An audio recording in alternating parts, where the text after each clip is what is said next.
ઈશાનના આદર્શ અને જેને ખૂબ લડાઈ લડી છે એવા પ્રવીણભાઈ રામ આપણી વચ્ચે ઉપર છે. એક વખત જોરદાર તાળીઓના નાદ સાથે વધાવીએ અને તમામ લોકોને નમ્ર વિનંતી છે કે પોતે પોતાનું સ્થાન ગ્રહણ કરશે. પ્લીઝ આપણે સૌ પોતપોતાની જગ્યા ઉપર સ્થાન લઈશું.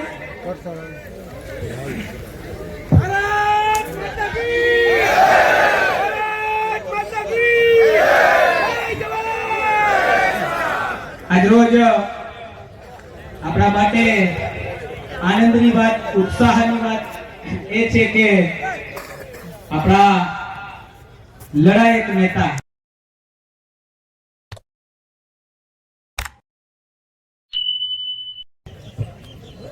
આ કેશોદ ખાતે આયોજિત ખેડૂત સંવાદ કાર્યક્રમમાં ઉપસ્થિત આપ સૌ આગેવાનો, ખેડૂતો, યુવા દોસ્તો, આમ આદમી પાર્ટીના સૌ કાર્યકર્તાશ્રીઓ, બહેનો અને મંચ ઉપર બિરાજેલ આપણા સૌના લોકલાડીલા, જેમના માનમાં આપણે અહીંયા ભેગા થયા છીએ એવા ભાઈ શ્રી પ્રવીણભાઈ રામ, ભાઈ શ્રી વનરાજભાઈ ચાવડા, જીગીશાબેન, અમારા દેવેન્દ્રભાઈ સોલંકી, રમેશભાઈ કોદાવલા, અમારા પિયુષભાઈ પરમાર, કૈલાસભાઈ સાવલિયા અને તમામ મંચસ્થ મહેમાનશ્રીઓ. દોસ્તો, આજે પ્રવીણભાઈ જેલમાંથી બહાર આવ્યા પછી પહેલી વખત એમના નેતૃત્વમાં આ કાર્યક્રમ થઈ રહ્યો છે અને એટલે આ કાર્યક્રમનું ખૂબ મહત્વ એ બાબતનું છે કે આટલો લાંબો સમય સુધી જેલમાં એક માણસ રહ્યા પછી એણે શું જોયું, શું વિચાર્યું, કેવું લાગ્યું, હવે શું લાગે છે, આગળ શું કરશે, એ વિચારો આપણને સૌથી પહેલી વખત જાણવા મળશે પ્રવીણભાઈના માધ્યમથી આજે આપણને. એટલે આ કાર્યક્રમનું મહત્વ છે. આઝાદીની લડાઈ જ્યારે હાલતી હતી ત્યારે અંગ્રેજો ભાજપ વાળાની જેમ જ વિચારતા હશે કે આ આઝાદીની વાત લઈને નીકળેલા જે કાંઈ લોકો છે એ બધાને જો જેલમાં પૂરી દઈએ તો આઝાદીની વાત કરનારા જ બંધ થઈ જાય અને આઝાદીની વાત કોઈ કરે નહીં તો પછી આઝાદી આવવાનો રસ્તો બંધ થઈ જાય. અંગ્રેજોએ જે વિચાર્યું એ પ્રમાણે એણે આપણા દેશના અનેક મહાપુરુષોને, સ્વતંત્રતા સેનાનીઓને જેલમાં પૂર્યા. પણ ઇતિહાસ સાક્ષી છે કે આઝાદી તો આવી જ અને એ જ આઝાદ દેશમાં આપણે આજે કામ કરી રહ્યા છે. ભાજપ વાળાની મનમાં એવો વહેમ છે કે ભાઈ આમ આદમી પાર્ટી વાળાને બધાને જેલમાં પૂરી દેશું તો પછી ગુજરાતમાં પાછું આપણું ને આપણું જ હાલ્યા કરશે. પણ એવું કઈ થવાનું નથી. પ્રવીણભાઈને જેલમાં પૂરશો તો બીજા 500 પ્રવીણભાઈ તૈયાર થશે, રાજુભાઈને પૂરશો તો બીજા 500 રાજુભાઈ તૈયાર થશે. કેમ કે તમે વ્યક્તિને જેલમાં પૂરી શકો, એના વિચારને ન પૂરી શકાય. પ્રવીણભાઈનું શરીર જેલમાં પૂરી શકાય, પણ પ્રવીણભાઈએ ઇકોઝોન થી લઈ, આશા વર્કર બહેનોથી લઈ, આંગણવાડીની બહેનોથી લઈ, ખેડૂતોથી લઈ જે લડાઈ લડી એ તો એક વિચાર છે અને વિચારને કોઈ કેદમાં પૂરી શકાય નહીં. વિચાર તો બંધન મુક્ત હોય છે. પ્રવીણભાઈનો વિચાર ગામડે ગામડે પહોંચી ચૂક્યો છે. મને એ વાતની સૌથી વધુ ખુશી છે કેમ કે હું અનેક વખત જેલમાં ગયેલો માણસ છું, પણ હવે તો રીઢો થઈ ગયો જેલમાં જઈને, વાંધો નથી. પણ જિંદગીમાં પહેલી બીજી વાર જે માણસ જેલમાં જાય ને માનસિક ભાંગી પડે અને અંદર બધા એવા વિચાર આવે, અરે રે મારું શું થઈ જાહે, ઓલી જમીનનું શું થશે, ઓલા પૈસા લેવાના હતા ને, કે આખું વિચાર મગજ ઉપર હાવી થઈ જાય અને માણસ અંદરથી ભાંગી પડે. અને બાર પાછું બીજા જે કાંઈ હોય, ઓળખીતા પાળખીતા કે આપણા સમર્થકો હોય કે આપણા પ્રત્યે સારી લાગણી ધરાવનારા લોકો હોય, એ જરાક હતાશ થઈ જાય કે અરે ભાઈ મૂક ને આ બધું, આમાં હું હવે આ જો તું જેલમાં જો બધા બાર જલસા કરે છે, ગોપાલભાઈ ની બધા રોટલા છે કે જો તમને જેલમાં પૂરાઈને આવે રોટલા જ જાણે ના તો તાવડો માંડ્યો હોય જેલના ગેટે અમે શેકી શેકીને ખાતા હોય. આવું થાય. કોઈ રોટલા તો ભાજપ વાળા શેકે છે. પણ પ્રવીણભાઈને શુભેચ્છા, અભિનંદન કે આવકાર એ બાબતનો આપવો છે કે આટલા બધા દિવસ જેલમાં રહ્યા પછી મેં એને હમણાં કીધું કે આ સભા બભા તો બધું હાલ્યા કરશે, આનો કાંઈ અંત નથી, થોડુંક બૈરા છોકરાને લઈને ફરી આવો અઠવાડિયું બારગામ. ઈ કે ભાઈ એ બધું આ અમારો પરિવાર જ, અમારા બૈરા છોકરા બરાબર છે લ્યો, કે આ બધા ખેડૂતો છે, આ ગુજરાતની જનતા છે, એ જ અમારો પરિવાર. મેં અત્યારે આ સ્ટેજ ઉપર કીધું ને બારે કીધું કે તમારા ઘરેથી અમારા બેન છે, બાળકો છે, એ 3-4 મહિના એકલા રહ્યા હશે, એને અંદરથી દુઃખ પહોંચ્યું હોય તો જરાક એમની સાથે સમય વિતાવવા મળે, સુખ દુઃખની વાતો થાય અને પછી તમે પાછા કામે વળગો તો વાંધો ન આવે, એવા સીધે સીધા આવ્યા છો તો પછી હું એમ. પણ એના વિચાર જુઓ કે ભાઈ ખેડૂતો માટેની કોઈ પણ વાત હોય તો હું ખેડૂતને મારો પરિવાર માનું છું, ખેડૂતોને મારા સ્વજન માનું છું, એટલે જેલમાં ગમે એટલા દિવસ રહેવું પડે તો હું છે છૂટીને તો પાછો હું મારા કામે લાગી જઈશ ખેડૂતો માટે અવાજ ઉઠાવવાના કામમાં. અને હજુ ક્યાં 15 દિવસ થયા છે, ત્યાં આવી ગયા આપણી વચ્ચે. એમની આ નિષ્ઠાને સલામ છે. પહેલા તો એમની આ ધગશ છે, એમની આ નિષ્ઠા છે, ખેડૂતો પ્રત્યેની લાગણી છે ને એને સલામ છે. દરેક માણસ આવું નથી કરી શકતો. મેં તમને કીધું એમ જેલ તો 3 મહિનાની જેલ છોડી દો, અમથો કઈક પોલીસ સ્ટેશન થી ફોન આવે ને તો લોકો રસ્તો બદલી નાખે છે કે નહીં ભાઈ આપમાં નથી જોડાવો, ફોન આવી ગયો. તમારી ઓલી અરજી અને પોલીસ વાળાને શું છે, ઘણા બધાને ટ્રેનિંગ આપેલી છે, મને ટ્રેનિંગ મળેલી છે કેવી રીતે દમદાટી કરવી. એટલે એ રીતનો ફોન કરે એટલે સામે વાળો મને અડધો એમનામ પાણી દઈ જાય કે ભાઈ રહેવા દો, હવે નથી જવું, કેશોદ પોલીસ માંથી ફોન આવ્યો છે ને હવે આપમાં જાવું તો વળી ઓલું ઉખાડશે ને ઓલું ઉખાડશે ને એમ. પણ આપણા માટે ગર્વની બાબત એ છે કે આપણને પ્રવીણભાઈ રામ પેલા મળ્યા હતા, આમ આદમી પાર્ટીને અને ગુજરાતની જનતાને. હવે એ લોઢાની ભાઈ શું કહેવાય એને, આગની ભઠ્ઠીમાંથી તપીને હજર થઈને હોના જેવા પ્રવીણભાઈ પાછા મળ્યા છે. પહેલા વગર જેલના પ્રવીણભાઈ હતા, હવે જેલમાં જઈને કમ્પ્લીટ થઈને ટ્રેનિંગ લઈને ડિગ્રી લઈને આવેલા માણસ છે કે જો આ હજર માણસ છે, 3 મહિના જીરવી જાય એવો માણસ. નકર ઘણી વાર એવું હોય જેલમાં ન ગયા હોય ને ત્યાં સુધી એ હાકલાન પડકારાન બાકા ચીકી વાળો માહોલ હોય. 15 દી રહી આવે ને એટલે માણસ કૂણો પડી જાય, હાવ ટમેટા જેવો થઈ જાય.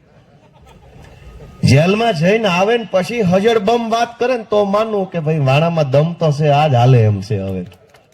એટલે પ્રવીણભાઈ રામ પહેલા આપણને મળ્યા હતા, પણ હવે પ્રવીણભાઈની અગ્નિ પરીક્ષા થઈ ગઈ ને એમાંથી સફળતાપૂર્વક અગ્નિ પરીક્ષા પાર કરીને પાસ કરીને હજર બમ થઈને આપણી વચ્ચે આવ્યા છે. એ બદલ પ્રવીણભાઈનું હું સ્વાગત કરું છું પાછો ફરી એક વખત. અને આ અગ્નિ પરીક્ષા બધા નથી આપી શકતા, દરેક લોકોને બધાને બધું બનવું છે ને બધાને બધું આગળ વધવું છે, પણ બીક લાગ્યા કરે છે.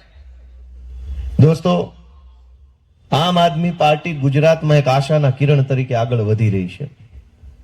છેલ્લા કેટલાય વર્ષોથી તમે જુઓ તો ભાજપ કોંગ્રેસ, ભાજપ કોંગ્રેસ, ભાજપ કોંગ્રેસ, એ કહેવા પૂરતા બે પણ હોય એક ના એક. કા ભાજપ વાળા કોંગ્રેસમાં આવી ગયા હોય, કા કોંગ્રેસ વાળા ભાજપમાં આવી ગયા હોય, નો આવ્યા હોય તો અંદર રહીને એકબીજાનું હામું કામ કરતા હોય. 30 વર્ષ થઈ ગયા આમ કરતા કરતા. લોકોની સેવા ન કરી, લોકોનું કામ ન કર્યું, ગુજરાતના ખેડૂતોનો અવાજ ન સાંભળ્યો, સામાન્ય છેવાડાના માણસની વેદના ન સાંભળી. અને ભગવાને આશીર્વાદ આપ્યા, ભગવાને એવું કર્યું કે આમ આદમી પાર્ટીને મોકલી ભારત દેશમાં અને ગુજરાતમાં. આમ આદમી પાર્ટીની અંદર આમથી ઈશુદાનભાઈ આવ્યા, આમથી પ્રવીણભાઈ આવ્યા, આમથી હું આવ્યો, આમથી ચૈતરભાઈ આવ્યા, અને ભગવાનની આશીર્વાદથી થયું સરસ મજાનું કામ. અને આખા ગુજરાતની આશા અને ભરોસો હવે આમ આદમી પાર્ટી ઉપર બંધાણો છે. દોસ્તો, એ કેવડી મોટી ગર્વની બાબત છે. અત્યાર સુધી ભાજપને કોઈ ચેલેન્જ આપવા વાળું માણસ નહોતું, લલકાર પડકાર ફેંકવા વાળો માણસ નહોતું, બધા એના ને એના જ હતા, બધા હંપીને કામ કરતા હતા, એટલે કોઈને કઈ વાંધો નહોતો રાજકારણીઓને. પણ આ પહેલી વખત એવું બન્યું કે સિરિયસલી ભાજપની સામે પડવા વાળા જુવાનિયાઓ સામે આવ્યા, કે જેવું બોલે એવા જ અંદર હોય. પાછા એવું નહીં કે માઇકમાં જાજુ બોલું ને અંદર ખાનેથી ગોઠવણ પાડી દેવી. સહેજ હાચા જુવાનિયા સામે આવ્યા હતા તો કાં આટલા બધા તકલીફમાં આવી ગયા બીજેપી વાળા. અત્યાર સુધી સેટિંગની રાજનીતિ હાલતી હતી તો બધાને મજા આવતી હતી. હાચા દિલથી બાંધવા વાળા, હાચા દિલથી અવાજ ઉઠાવવા વાળા, હાચા દિલથી ખેડૂતો માટે લડનારા લોકો આવ્યા તો પડી ગઈ તકલીફ. અને હજુ જો ગુજરાતની જનતાના આશીર્વાદ મળશે ને તો આ ભાજપ વાળા ગોત્યા હાથમાં આવવાના નથી, પૂરી મને વિશ્વાસ છે. મિત્રો, રાજકારણ બન્યું શું કામ છે? દુનિયાના તમામ દેશમાં નેતાઓ છે, પાર્ટીઓ છે, ચૂંટણીઓ છે. આપણા દેશમાં પાર્ટી છે, નેતા છે, ચૂંટણીઓ છે. શું કામ બનાવ્યું છે આ બધું? દુનિયાના બીજા દેશોમાં ચૂંટણીઓ આવે, નેતા જીતે, પછી કામે વળગે છે. આપણા દેશમાં તો શું છે કે ભાઈ ચૂંટણીઓ આવે, ભાજપ વાળા જીતે અને પછી કોન્ટ્રાક્ટે વળગે, કામે નથી વળગતા. ચારો તરફ મારો કોન્ટ્રાક્ટ, તારો કોન્ટ્રાક્ટ, કટકી ખનીજનો કોન્ટ્રાક્ટ, રોડનો કોન્ટ્રાક્ટ, નાળાનો કોન્ટ્રાક્ટ, ગટરનો કોન્ટ્રાક્ટ, કેમેરાનો કોન્ટ્રાક્ટ, ડીઝલનો કોન્ટ્રાક્ટ, બસનો કોન્ટ્રાક્ટ. ગુજરાતમાં સૌથી મોટી દોસ્તો દુઃખની બાબત એ છે કે નેતા બધા જ ભાજપના અત્યારે કોન્ટ્રાક્ટરો બની ગયા છે. કોઈ નેતા જનતા માટે કામ નથી કરી રહ્યા. જનતા માટે કોણ કામ કરે છે? આમ આદમી પાર્ટી જનતા માટે કામ કરે છે. અમે કોઈ કોન્ટ્રાક્ટર નથી ને એટલે ખોખારો ખાઈને બોલી શકીએ છીએ, તાકાતથી બોલી શકીએ દોસ્તો. કેમ કે અમને કોઈ કોન્ટ્રાક્ટની લાલચ નથી, લોભ નથી, જોતાય નથી. હું તો છું ધારાસભ્ય. વિસાવદરમાં પૂછો, કાંઈ કોઈ એવું ન કહી શકે ગોપાલભાઈ કટકી માગે છે, કટકો માગે છે. નહીં ભાઈ, કટકી કટકામાં આપણને રસ નથી. આખી સરકાર જ બટકાઈ દેવાની છે. કટકી કટકે કામ થાય એમ નથી આપણું. સરકારથી ઓછી પાવલી ન ખપે. નાની વાત જ ક્યાં કરવાની છે ભાઈ? ખેડૂતના પેટે જન્મ્યા છીએ તો વાત તો હજડબમ જ કરશું ભલામણ. પછી ભલે નહીં ભાગમાં હોય તો નહીં મળે, બાકી વાત ઢીલી નાની કરવાની થતી નથી કોઈ દિવસ.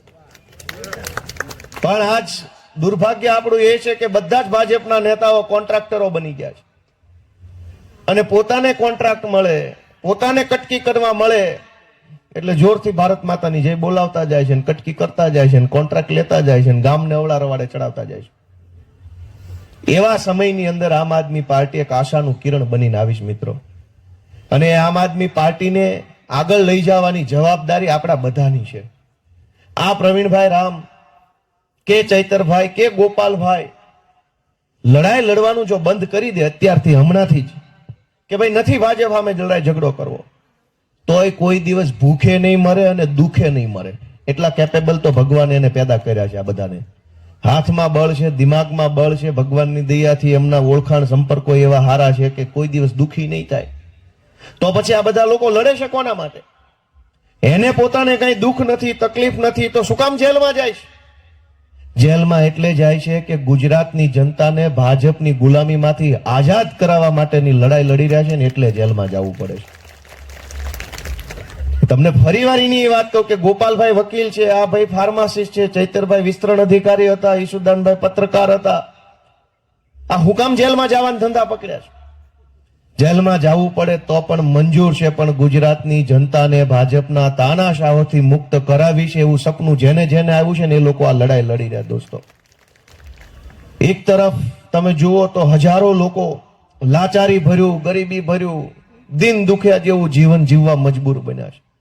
અને એક તરફ સરકાર સુધી આપણી કોઈ વેદના કે પીડા પહોંચતી નથી. આજ હું થયું, અમદાવાદના કોર્પોરેશન, મ્યુનિસિપલ કોર્પોરેશન, મહાનગરપાલિકાના ડેપ્યુટી કમિશનરે બળાપો વ્યક્ત કર્યો. આજે કદાચ કોઈને ખબર છે, છાપામાં આવ્યું, હમણાં ટીવીમાં આવ્યું, સોશિયલ મીડિયામાં હાલે છે. પહેલા વડોદરાના ભાજપના 5 ધારાસભ્યોએ એવું કીધું કે ભાઈ અમારું અહીંયા ક્યાંય અધિકારી પાસે ઉપજતું નથી, અમારું કોઈ માનતું નથી, અમને કોઈ સાંભળતું નથી, અહીંયા કઈ કામ થતા નથી, મુખ્યમંત્રીને ટપાલ લખી. તો તમને બધાને ખબર છે, આજે અમદાવાદ મહાનગરપાલિકાના ડેપ્યુટી કમિશનરે એવું જાહેરમાં કીધું કે અમારી હેઠેના અધિકારી કે કર્મચારી અમારું માનતા નથી. આ સરકાર શું હાલે છે? કોઈ કોઈનું માનતું નથી. મુખ્યમંત્રીનું ધારાસભ્ય માને નહીં, ધારાસભ્યનું કલેક્ટર માને નહીં, કલેક્ટરનું કમિશનર માને નહીં, કમિશનરનું ટીડીઓ માને નહીં. તો છે શું આ બધું? અને આ બધા ભેગા થઈને આપણી ઉપર ધોકા પછાડે છે. પબ્લિકને ડરાવવી હોય, પબ્લિકને ધમકાવવા હોય, ખોટા કેસ કરવા હોય, દામદાટી કરવી હોય તો નંબર 1 આમ તો કોઈનું કઈ હાલતું નથી. તો આ સરકાર છે કે સર્કસ છે એ જ કઈ ખબર પડતી નથી. અને દોસ્તો, દાદાગીરીની હદ જુઓ. તમને એક વિસાવદરની ઘટના કહું, હમણાં બની. ગંભીરતાથી વિચારજો કે ગુજરાત રાજ્ય કઈ દિશામાં ભાજપ વાળા લઈ જઈ રહ્યા છે. કે ધારો કે આપણે આપણામાંથી કોઈ નિર્દોષ માણસ કોઈ પણ સરકારી માણસ સાથે ઊંચા અવાજે વાત કરી લે, બોલાચાલી કરી લે, અને સરકારી માણસ આપણી સામે પોલીસ સ્ટેશનમાં ફરિયાદ લખાવે તો આપણું શું થાય? આવે ને, પકડી જાય, લઈ જાય ને, ફરજમાં રૂકાવટ ને, સરકારી કામમાં અડચણ ને, જાણે આખી દુનિયાના પાપ આપણે કર્યા એટલી કલમ, 1 કિલો કલમ લગાડે.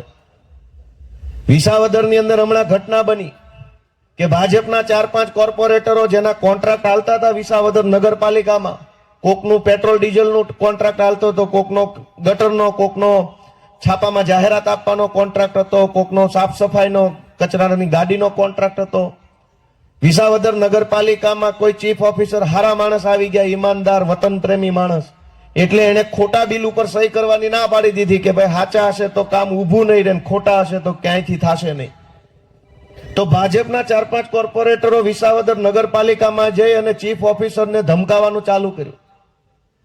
એની ફરિયાદ વિસાવદરની નગરપાલિકાના ચીફ ઓફિસરે વિસાવદર પોલીસ સ્ટેશનમાં આપી કે મને આ લોકો ધમકાવે છે. તો એની ફરિયાદના કારણે વિસાવદરના કોર્પોરેટરોએ હામી ફરિયાદ આપી પોલીસ સ્ટેશનમાં કે ચીફ ઓફિસર અમને ધમકાવે છે. પોલીસે શું કર્યું કે તે દિવસે વિસાવદરના ચીફ ઓફિસરની ધરપકડ કરી લીધી અને જામીન લેવડાવ્યા. અને ભાજપ વાળાની ઉપર જે ફરિયાદ ચીફ ઓફિસરે કરી એની તપાસ ચાલુ છે. હવે કે દિવસે પૂરી થાય ભગવાન જાણે. વાત સમજ્યા કે ન સમજ્યા? સરકારી માણસને પકડીને જેલમાં પૂરી થઈને જામીન બામીન લેવા પડ્યા. ભાજપના માણસોને કઈ ન થયું. એકવાર જોરથી તાળીઓ પાડો. કેવી સારી વાત કહેવાય. તમે ને હું કેશોદ ના કે તમારી પોતપોતાની નગરપાલિકાના ચીફ ઓફિસરને 4 શબ્દો કહી દઈએ તો ઓછા ઉતરે? તો ક્યાંના પાસા કરી નાખું, કાચા કરી નાખું, પાકા કરી નાખું, કેટલું કરી નાખે. પણ ભાજપના માણસો ચીફ ઓફિસરને ધમકાવી ગયા તો વિસાવદરના પોલીસ વાળાએ સિંઘમગીરી બતાવી કે ચીફ ઓફિસરને પકડીને જામીન લઈ લીધા. મેં નક્કી કર્યું છે ગુજરાત ભરના ગામડે ગામડે જઈને બધાના આશીર્વાદ માગીશ ને જે દિવસે આખી જનતાના આશીર્વાદથી સરકાર બનશે ને તેથી ચોર લોકોને ટ્રેક્ટર વાહે બાંધીને ઢહડવાના થાય છે. એમાં કાંઈ કોઈ બાંધછોડ કરવાની નથી, કોઈ શરમ રાખવાની નથી, કોઈ માનવ અધિકાર બધિકાર નહીં. મહિન્દ્રાનું ટ્રેક્ટર લોઢાની હાકળ અને બાંધીને ઢહડવાનું થાય વટથી. તમે તમારા બાપાની પેઢી સમજો છો? સરકારી નોકરામાં આવી ગયા કે ગમે એના રાજકારણમાં ચૂંટાઈ ગયા એટલે બાપાની પેઢીઓ થઈ. આ દેશ બનાવવામાં દેશના કેટલાય મહાપુરુષોએ જિંદગી આખી ખપાવી દીધી છે. એમનામાં આઝાદી મળી. સરદાર પટેલ, ગાંધીજી, જવાહરલાલ નહેરુ, ભગતસિંહ, ચંદ્રશેખર જેવા અનેક મહાપુરુષોની જિંદગી હોમાઈ ગઈ. તે દિવસે આ દેશ મળ્યો, તે દિવસે સરકાર બની, તે દિવસે વ્યવસ્થાઓ આવી. એ વ્યવસ્થાને વધુ સારી રીતે ચલાવવા માટે નેતા બનાવ્યા હતા, ખાડે લઈ જવા નહીં. પણ ઘણા લોકોને ભાજપની હવા ભરાઈ ગઈ છે. અમે સત્ય જાણીએ છીએ, ખબર બધી પડે છે. બસ હવે સમયની રાહ છે. એક વખત જનતા અમારો હાવણો દબાઈ દે, આખા ગુજરાતમાં હાવણો થઈ જાય એટલે ટ્રેક્ટર તૈયાર જ રાખ્યા છે. કોઈ જાતની શરમ ભર્યા વગર ઢળી નાખવાના થાય છે, ભલે લાલ લીટા થઈ જતા રોડ ઉપર. સમજે શું? કોઈ પણ જગ્યાએ ભાજપનો માણસ ક્રાઇમ કરે તો એની કોઈ સજા નહીં, ગુનો નહીં, FIR નહીં, કાંઈ નહીં. અને સામાન્ય માણસ થૂકતા પકડાઈ જાય ને તો મારીને ભૂત બનાવી દે છે. થૂકતા પકડાઈ ગયો. કોરોના સમયે તમે જોયું હશે, સુરતમાં ત્યારે હું રહેતો હતો. એ કોરોનામાં તો ઓલું 1 વર્ષનું લોકડાઉન લાગ્યું એટલે લોકો ઘરે ને ઘરે કંટાળ્યા. અગાસી ઉપર ગયા હતા, ત્યાં ડ્રોન આવ્યું ઉપરથી સરકારી, અને અગાસી પર જે બેઠા હતા એ પકડાઈ ગયા. બીજા દિવસે છાપામાં આવ્યું કે ફલાણી સોસાયટીની અગાસી ઉપર 10 લોકો ભજીયા ખાતા રંગે હાથે પકડાણા. ભજીયા ખાતા રંગે હાથ પકડાય કે દારૂ પીતા રંગે હાથ પકડાય? શેમાં રંગે હાથ પકડાય માણસ? હાવ કાયદો એક તરફી થઈ ગયો છે કે ભાજપ વાળા હોય તો 100 ગુના માફ, સામાન્ય માણસ હોય તો પકડીને જેલમાં પૂર દેવાનો કાયદો છે. આ અનેક જગ્યાએ ટ્રાન્સમિશન લાઈનો નાખવામાં આવે છે. અલગ અલગ કંપનીઓ છે, એ પોતાની વીજળીની લાઈનો કચ્છમાંથી ને મોરબીમાંથી ને જામનગરથી પવનચક્કીઓ ને સોલાર ઉર્જાની લાઈનો લઈ આવે છે. અને કોઈ પણ ખેડૂતના ખેતરમાં ગમે તેમ દાદાગીરી કરીને નાખી દેવાની વાત ચાલે છે. કંપનીઓ આપણા ખેતરમાં થાંભલો નાખીને આજીવન પૈસા કમાશે. ખેડૂતને શું મળશે? આશીર્વાદ ભગવાનના. અને છતાંય જો આપણે બોલીએ, અવાજ ઉઠાવીએ તો પકડીને જેલમાં પૂરી દેવાના. દોસ્તો, આ લડાઈ આમ આદમીની છે, ગુજરાતના ખેડૂતોની છે, જનતાની છે. એ વાત આપણે આજે અહીંથી સમજીને જવાની છે મિત્રો, કે આ લડાઈ છે કોના માટે? ખેડૂતની જમીન રોડમાં લઈ જાય, કોઈની રેલવેમાં લઈ જાય, કોઈની નાળામાં લઈ જાય, કોઈની થાંભલા નાખવામાં લઈ જાય, કોઈ વળતર બળતર દેવામાં ન આવે, વળતર માગે તો પકડીને જેલમાં પૂરી દે. આખા ગુજરાતના પોલીસ તંત્રનો ઉપયોગ અત્યારે જનતાને ડરાવવામાં અને દબાવવામાં થઈ રહ્યો છે. આ વાત સાચી છે કે ખોટી છે? દુનિયાના દેશોમાં પોલીસની વ્યવસ્થા બનેલી છે. આપણા બધાના હગાવાલા વિદેશોમાં રહેતા હશે, ત્યાં આવું કરે છે સરકારને બધા? ત્યાં તો જનતાની સેવા માટે સરકાર છે, અહીંયા જનતાને દબાવવા માટેની સરકાર છે. આટલો ફરક પડે છે. અને એટલે હું તમને વિનંતી કરું છું, આજના આમ તો મુખ્ય વક્તા, મુખ્ય આગેવાન, મુખ્ય નેતા, બધું આજે મંચનું સેન્ટર પોઈન્ટ છે એ અમારા પ્રવીણભાઈ રામ છે. કેમ કે ઈ યાતના વેઠીને આવ્યા છે. એની આપવીતી કહે કે ભાઈ કેટલું વેઠવું પડ્યું છે. પણ હું તો ખાલી એટલી વિનંતી કરું છું કે આપણે બધાએ ખૂબ મહેનત કરવી પડશે. આવનારી તાલુકા જિલ્લા પંચાયતની ચૂંટણીઓ આવે છે. બહુરૂપિયા આવશે. એ વખતે અલગ અલગ પ્રકારનો વેશ પહેરીને આવશે, ભોળા બનીને આવશે, સમાજના આગેવાન તરીકે આવશે, આપણી જ્ઞાતિના મસીહા તરીકે આવશે. આવા બહુરૂપિયા ઘણા આવશે, છેતરીને ભોળવીને આપણા મત લઈને વયા જાય છે, અને પછી કહે છે કે ભાજપમાં અમારું કાંઈ હાલતું નથી. પણ તો હાલતું નથી, હું કામ દર ચૂંટણીએ દોડ્યા આવો છો? તો બીજાને વારો આવવા દો. અને એટલે હું તમને એટલી વિનંતી કરું છું કે આવનારી તાલુકા જિલ્લા પંચાયતની ચૂંટણીઓમાં કોને ટિકિટ મળીને, કોને ન મળીને, કઈ જ્ઞાતિને મળીને, કયા ગામવાળાને મળી, એના કરતા મુદ્દો મોટો એ છે કે આમ આદમીને મળી કે ભાજપના ગુંડાને મળી. એક જ મુદ્દાનો કાર્યક્રમ છે. જો ટિકિટ આમ આદમીને મળે, સામાન્ય માણસને મળે, ખેડૂતના દીકરાને મળે, આપણી જેવા આપણા પોતિકા લાગતા વ્યક્તિને મળે, તો આપણા બધાની જવાબદારી છે કે જેટલી શક્તિ હોય એ શક્તિ કામે લગાડી આખા જુનાગઢ જિલ્લાની અંદર જિલ્લા પંચાયતમાં આમ આદમી પાર્ટીનો પ્રમુખ બેસે એવું પ્રકારનું આપણે કામ કરવાનું છે. મિત્રો, આજે ફરી એક વખત પ્રવીણભાઈ રામને હું શુભેચ્છા પાઠવું છું, કેમ કે એમણે જે પોતાની શક્તિ બતાવી છે, જે રીતે જેલમાં રહ્યા પછી પણ મક્કમ મનોબળ સાથે, પૂરી તાકાત સાથે તેઓ આજે સ્વસ્થ ચિત્તે આપણી વચ્ચે છે. અને ખાસ તો પ્રવીણભાઈના પરિવારનો હું જાહેરમાં આભાર માનવા માંગુ છું, કેમ કે એમના પપ્પા ભોજા બાપા, એમના ભાઈ રમેશભાઈ, એમના પત્ની, મમ્મી, બધાને હું મળ્યો હતો જેલ સમયે. ત્યારે હું મારા ફરજના ભાગરૂપે પૂછતો કે કાંઈ મૂંઝાતા નહીં, કાંઈ ચિંતા કરતા નહીં, થઈ જશે, અમે બધા ભેગા છીએ. મને કે ઈ ક્યાં કહેવાનું જ આવે છે, મૂંઝાતા થોડા હોય અહીંયા. અમારા છોકરો હારા કામ કરીને જેલમાં ગયો છે, અમે તો વટથી બેઠા છીએ ગામમાં, તો અમે કહીએ છીએ કે અમારો છોકરો હારા કામમાં છે. ઈ થોડો કઈ દારૂ પીને ગાડી હાંકીને ભટકાડીને કોકને મારી નાખવાના કેસમાં ગયા છે. પરિવારની મક્કમતા, મહાનતા જુઓ કે પરિવાર પોતે પણ જો આટલો મજબૂત અને મક્કમ હોય તો એ કેવડી મોટી વાત કહેવાય. એટલે પ્રવીણભાઈના આખા પરિવારને હું તો આભાર માનું છું ને એમના પ્રણામ કરું છું કે એમણે પ્રવીણભાઈ જેવા આગેવાનને આપણને આપ્યા છે. નહીતર પરિવાર જો થોડોક ઢીલો પડી જાય, પરિવાર જરાક દુઃખી થઈ જાય તો આપણા બધાના હાથ બંધાઈ જાય, આપણે જરાક મુશ્કેલીમાં આવી જાય કેવી રીતે કરવું. કેમ કે આ કઈ જેલના તાળા એવા તો નથી હથોડો મારીને તોડ નાખીએ. પણ બધી જ વિકટ પરિસ્થિતિની અંદર ખૂબ નિષ્ઠા સાથે, ખૂબ ઉત્સાહ સાથે પ્રવીણભાઈના પરિવારે, પ્રવીણભાઈએ આમ આદમી પાર્ટીને સહકાર આપ્યો. આપણા માટે લડાઈ લડવા માટે થઈને એમણે નિષ્ઠા બતાવી. એ બદલ પ્રવીણભાઈ રામનો ખૂબ ખૂબ હૃદયપૂર્વક આભાર વ્યક્ત કરું છું. અને એવા આપણા રાજુભાઈ બોરખતરિયા, આપણા સૌરાષ્ટ્ર ઝોનના ઇન્ચાર્જ છે સંગઠનના, કેટલા વખાણ કરવા બેસીએ તો કલાક લાગી જાય. એટલા બધા ઉત્સાહી અને નિષ્ઠાવાન વ્યક્તિ આપણને મળ્યા છે કે રાજકારણમાં બહુ ભાગ્યે જ આવા સારા માણસો મળતા હોય છે. પોતે શિક્ષક છે અને બોટાદના કડદાકાંડમાં સૌથી વધુ માર વાગ્યો તો રાજુભાઈ બોરખતરિયાને. એને હાથે વાગ્યું હતું, માથે વાગ્યું હતું, ઘણું વાગ્યું હતું. તેમ છતાં ઈ વખતે, કેમ કે ઈ વખતે જયારે પોલીસે એને એરેસ્ટ કર્યા ત્યારે હું એના સંપર્કમાં હતો, ત્યાં મળવાઈ ગયો હતો, કોર્ટે એને રજૂ કર્યા ત્યારે હાજર હતો. મારી કરતા વધુ મજબૂત ઈ હતા તેથી. આમ હાથ હતો પાછો, અને આમ હાથ રાખીને ટાઈટ વાત કરતા રહી કે આમાં ઢીલું પડવાનું થતું જ નથી, ઠેઠ સુધી લડી જ લેવાનું થાય છે. એટલા મક્કમ મનોબળના આપણા રાજુભાઈ બોરખતરિયા છે. અને જેલમાંથી છૂટીને આવ્યા પછી એક દિવસ એ ઘરે નથી બેઠા. આવીને તરત જ તે પહેલા મને બધું પૂછું શું હાલે છે જુનાગઢમાં, કઈ રીતનું છે, ક્યાં મીટિંગ ને ક્યાં કાર્યક્રમ ને કેટલું વધ્યું ને કેટલું ઘટ્યું ને શું થયું ને શું નહીં.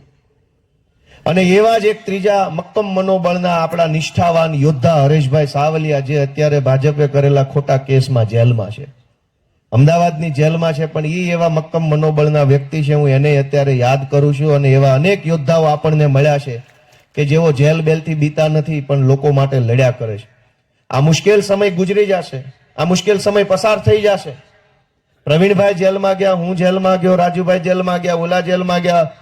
આ જે કાંઈ સંઘર્ષનો સમય છે એ વીતી જશે, પણ જુલમ કરનારાઓનો જુલમ છે ને અમને યાદ રહે. જે દિવસે અમારી સરકાર આવશે ને તે દી વ્યવસ્થિત રીતે અમે ન્યાય કરવા માંગીએ છીએ. દોસ્તો, આમાં કાંઈ અમને કાંઈ મરી નથી જવાના, કાંઈ થઈ નથી જવાનું. મને અનેક વખત જેલમાં પૂર્યો, પણ મેં મારી નિષ્ઠા જાળવી રાખી તો સમાજે મને ઇનામ આપ્યું, સમાજે મને એક માન સન્માન ભર્યું ધારાસભ્યનું સ્થાન આપ્યું. કેમ કે જેલ કરતા મોટી જગ્યા વિધાનસભા છે. જે જેલમાં ગયા અને ટકી ગયા એ વિધાનસભામાં ગયા, અને જેલની બીકે ભાગ્યા એ ક્યાં ગયા કોઈને ખબર નથી.